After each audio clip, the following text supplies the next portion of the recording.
அனைவருக்கும் வணக்கம். Welcome to cinema land. True Hancock எழுதி இயக்கிய கம்பானியன் என்ற சயின்ஸ் பிக்ஷன் த்ரில்லர் படத்தின் விமர்சனத்தை தான் இன்னைக்கு நாம பார்க்க போகிறோம். முதலில் இந்த படத்தின் ஒன்லைன் ஸ்டோரி என்ன என்பதை பார்த்திடலாம். ஒரு காதல் ஜோடி வார விடுமுறையில் நேரத்தை செலவழிக்க ரிமோட் ஆன பகுதியில் இருக்கும் ஒரு லேக் ஹவுஸுக்கு செல்கின்றனர். அங்கு இன்னும் சில காதல் ஜோடிகளோடு சேர்ந்து மகிழ்ச்சியாக இருக்க வேண்டிய சூழ்நிலையில் எதிர்பாராத ஒரு கொலை நிகழ்கிறது. இந்த கொலையை தொடர்ந்து அடுத்தடுத்து நடக்கும் சம்பவங்களே கம்பானியன் படத்தின் மொத்த கதை. இனி இந்த படத்துடைய டீடைல் ரிவ்யூக்கு போகலாம். இதுவரை என்னோட சேனலை சப்ஸ்கிரைப் பண்ணலனா சப்ஸ்கிரைப் பண்ணுங்க. கூடவே ஆல் பட்டனையும் பிரஸ் பண்ணுங்க.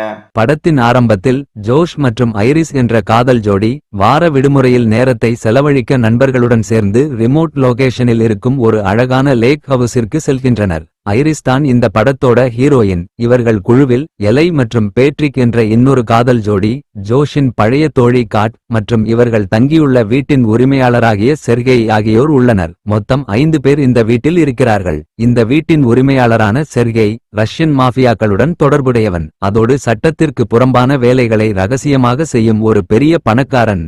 மறுநாள் ஏரியை சுற்றி பார்க்க சென்ற ஐரிஸ் செர்கேயால் பாலியல் தொல்லைக்கு உள்ளாகுகிறார். தற்காப்புக்காக ஐரிஸ் அவனை கொன்றுவிடுகிறாள். இந்த விஷயத்தை ஐரிஸ் காதலன் ஜோஷிடம் சொல்லும்போது ஒரு அதிர்ச்சிகரமான சம்பவம் நடக்கிறது. இதோடு கதையை முடிக்கிறேன். இதற்கு மேலே கூறினால் ஸ்பாய்லர் ஆகிவிடும். ஒரு கட்டத்தில் இது ஒரு திட்டமிட்ட கொலை என்று ஐரிஸ் கண்டுபிடிக்கிறாள். உண்மையில் ஐரிஸ் யார்? இந்த கொலையின் பின்னணியில் யார் மூளையாக இருந்தனர்? அவர்களிடமிருந்து ஐரிஸ் தப்பித்தாளா இல்லையா? இதுவே இந்த படத்தின் மீதி கதை. இனி இந்த படத்தில் உள்ள இன்ட்ரெஸ்டிங் விஷயங்கள் என்னென்ன என்பதை பார்க்கலாம். சில வருடங்களுக்கு முன்பு வெளிவந்த பாபேரியன் படத்தின் தயாரிப்பு குழுவினரால் உருவாக்கப்பட்ட இந்த படம் ஒரு சாதாரண சயின்ஸ் ஃபிக்ஷன் படமாக இல்லாமல் மனித உறவுகளில் உள்ள டாக்ஸிக் ரிலேஷன்ஷிப் பற்றிய ஆழமான கதையை சொல்லுகிறது. ஹீரோயின் ஐரிஸ் யார் என்று நமக்கு தெரிந்த பிறகு உண்மையான உணர்வுகளுக்கும் புரோகிராம் செய்யப்பட்ட செயல்பாடுகளுக்கும் இடையிலான வித்தியாசங்களை நாம் தெளிவாக உணரத் தொடங்குகிறோம். ஆரம்பத்தில் சாதாரணமாக தோன்றும் இந்த கதையில் ஒரு கொலை நடந்த பிறகு அசத்தலான திருப்பங்களுடன் ஒரு முழுமையான திரைப்படமாக மாறும் தருணம் மிகச் சிறப்பாக அமைந்துள்ளது. ஜாக் குவேட் மற்றும் சோஃபி தாச்சர் இருவரும் சிறப்பாக நடித்துள்ளனர். கதையில் அவர்கள் எதிர்கொள்ளும் மாற்றங்கள் மிக நுணுக்கமாகவும் இயல்பாகவும் வெளிப்படுத்தப்பட்டுள்ளன.